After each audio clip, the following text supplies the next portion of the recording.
Welcome to another episode of Inquiring Minds. I am your co host, Steve Harper, and with me, as always, is the amazing Donna Carlin. Donna, how are you today? Very happy to be here with you. Me too.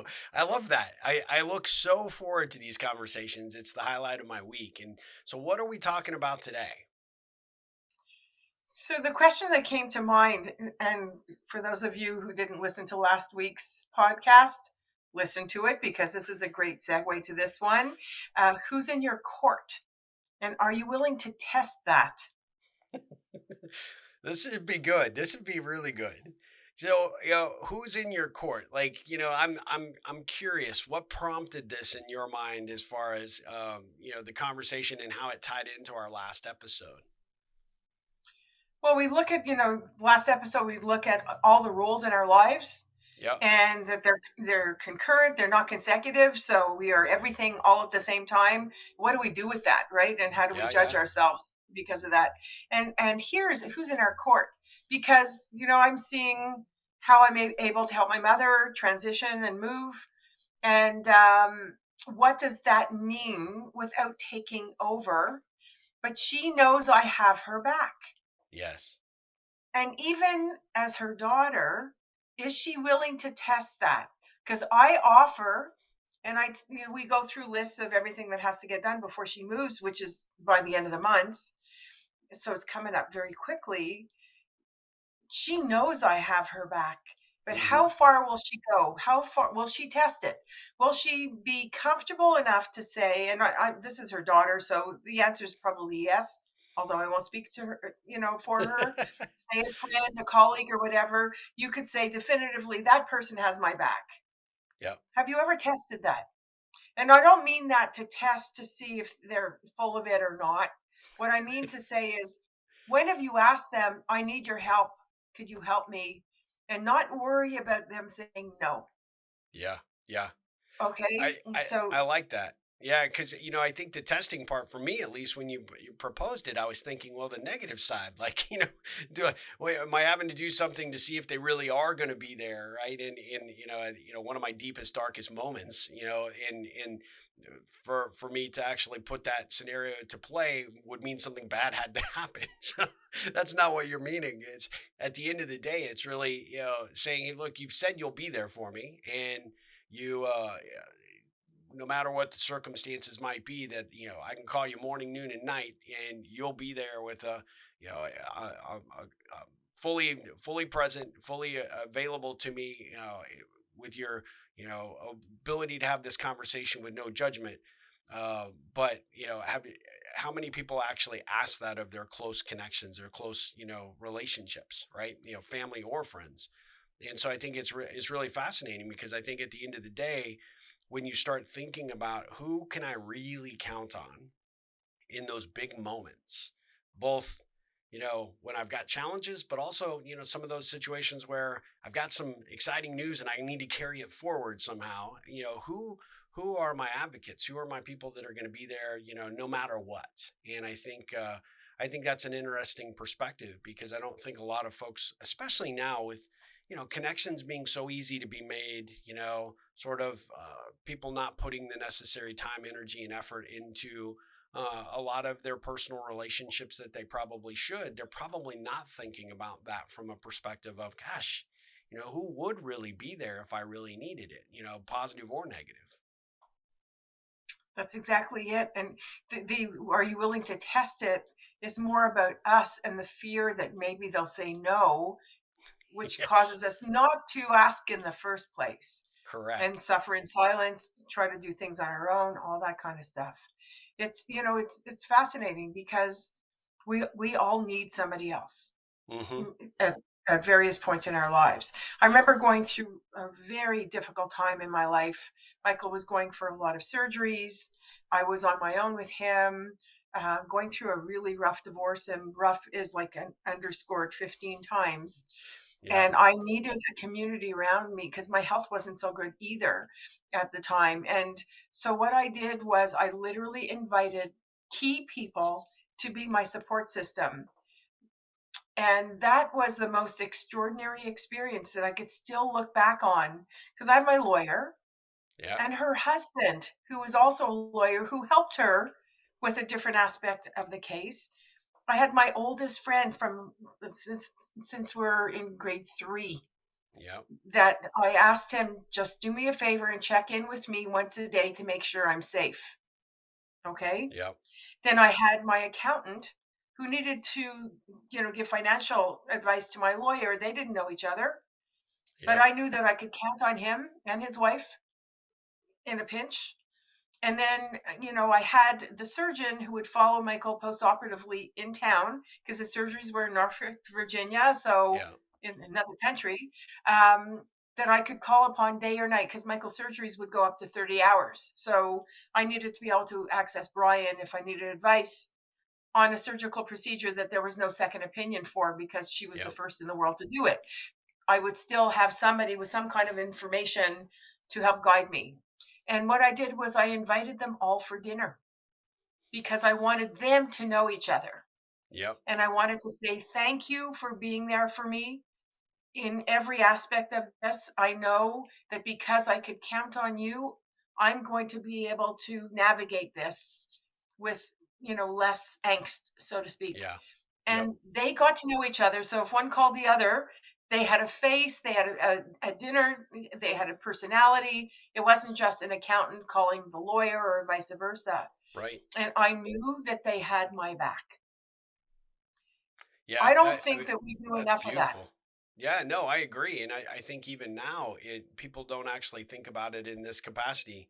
It's kind of funny, but I just actually uh, happened to be talking to a client the other day about, they were looking at who they could really count on in their professional network. And it was something that they were really starting to recognize that they had put.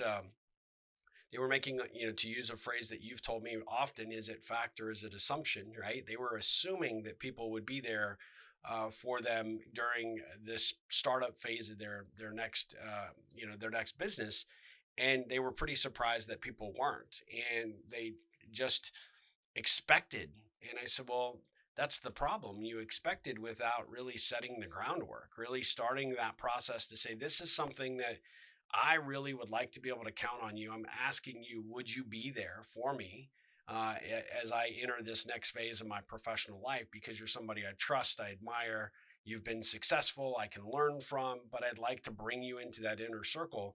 And I started thinking about the concept of how different our worlds are today in comparison to even 10 or 20 years ago, when we sort of had our speed dial circles, those folks that we would count on, good, bad, or ugly, right? They were our peeps that we would reach out to. And I call them speed dial because you didn't need to even think about dialing in their number. It just automatically happened, and you'd call them and here's what's going on, and they'd always be there with a kind word. They'd be there to support you. They would be there to encourage you. And we somehow have lost that because now it feels like, that intimacy of that circle is kind of not something that people put a lot of energy or effort into. And so what you did was create that dinner circle, and you created an area for these people to come together and say, look, every single person around this table is important to me, has contributed to my life, has helped me in the darkest and sometimes most difficult circumstances. And not only do I want to acknowledge that, I want to thank you for that, but I also sort of, and I'm sure you did this, wanted to let them know that, your approach to paying that back is always being there for them in any capacity you can. And, but recognizing them for what they bring to your life, into your circumstance, is not something that a lot of people are accustomed to doing anymore. And it's so important because I think if Yeah. you expect somebody to be there, you have to sort of tell them. And so I always tell folks that, when you really want to build the right connections, you have to shine a light and acknowledge what those people bring to you and what you see in them, the talents that you admire, and what you would like to, emulate in your own world, in your own behaviors, in your own life. And when you do that, you just take that relationship up a whole lot of levels, right? Because in their mind, I'm sure nobody's ever taken them aside and said, "This is what I see in you and why I love having you in my life, or I love having you work for my company, or I like having you be a part of my management team or part of my speed dial circle," and figure out a way to, to be able to do that and instantly use that as an opportunity to say, and my payback to you is I want to be the same for you. I want you to know you can count on me. I want you to know that you can call me. I want you to know that I'll be there, if and when you ever need it. Speaking of shining a light, and this is something that I will recommend to people in business, people in any kind of career path. You know who you could really not only rely on, but appreciate the perspective of, Yep. because they think differently than you. They have different professional experiences than you, all of the above. There's a group of four of us who decided just out of the blue when we met at a conference. We didn't meet for the first time at a conference, we were together at a conference. That if we needed each other, needed advice, needed some input, we would, in an email, shine a bat light. So what we would do in the subject line of the email, shining a bat light, could we convene, and we'd throw a time out there for everybody to meet. We would get on a call and just throw one question, one issue. How would you approach this? Thank you so much. And we would be there for each other. I And love we would that. all crack up and try to be there for the bat light, because we knew it was maybe 10 minutes, 15 minutes, the odd Max. time, Yeah. maybe a half hour. That's it. It's just to say, this is what I'm dealing with. You have an approach that might work, and they're there for you. Yep. It's the Yeah. most amazing feeling knowing that we could shine a bat light at any time, and we know that, two, three, or four people are going to get on that call. Yeah. And that's the key, right? You've created that sense of community. That's your circle. Those are the people that are there for you in a pinch. No matter what, they'll be there, right? You shine the light and they show up. This will make you laugh. This sits on my monitor right here, just so we have a clear understanding of the bat light itself. So anyway, You get Batman, I have hockey pucks. Go that's figure. exactly right. Yeah, but you're an adult and I act perpetually like I'm 10. So I mean, there's the difference, right?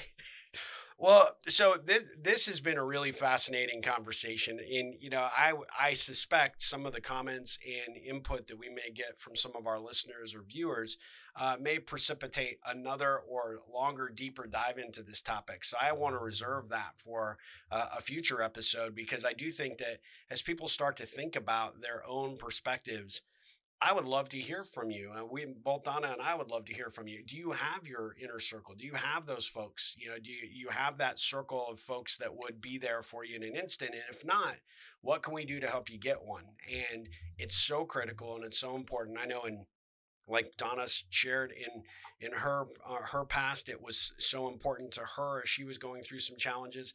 I have called upon my circle so many times as an entrepreneur and a business owner, and without it, I don't think I'd be where I am today. So we want to help you understand the power of that, and if you struggle to figure out exactly how to phrase it, how to exactly get somebody to the table to be that person for you, we've got some ideas that we can share in addition to this episode, obviously, that we'd be happy to talk to you about, one on one or even on a joint call. Donna and I could do that, as just kind of an advantage of you being a listener for this program. So, Donna, how do And folks get involved, share their thoughts on this episode and other topics and ideas that they would like us to cover in a future episode? you could get Steve at ripplecentral.com. I'm at donnacarlin.com with a K, not a C. And you could get our email from there, our social media sites. You have access to the links there. And on Facebook, we have Inquiring Minds with Donna Carlin and Steve Harper. Join in the conversation there. And I'm going to throw out a question to our audience who are listening to find out, do you want us to have a subsequent conversation on how to use social media as part of your support system? Ah, oh yeah, I'd love So to. I'm Yeah, going to that's a throw good that one. out there. Yeah, I Yeah, mean that's where people sort of default to now, right? So that's a right. really good topic and question to get answered by our listeners. So That's awesome. Well, Donna, this has been fascinating. I always learn so much from these conversations. I'm so grateful that we continue to have them, and I look forward to our next one. So I hope until then, you have a fantastic day. You too. Have a good one.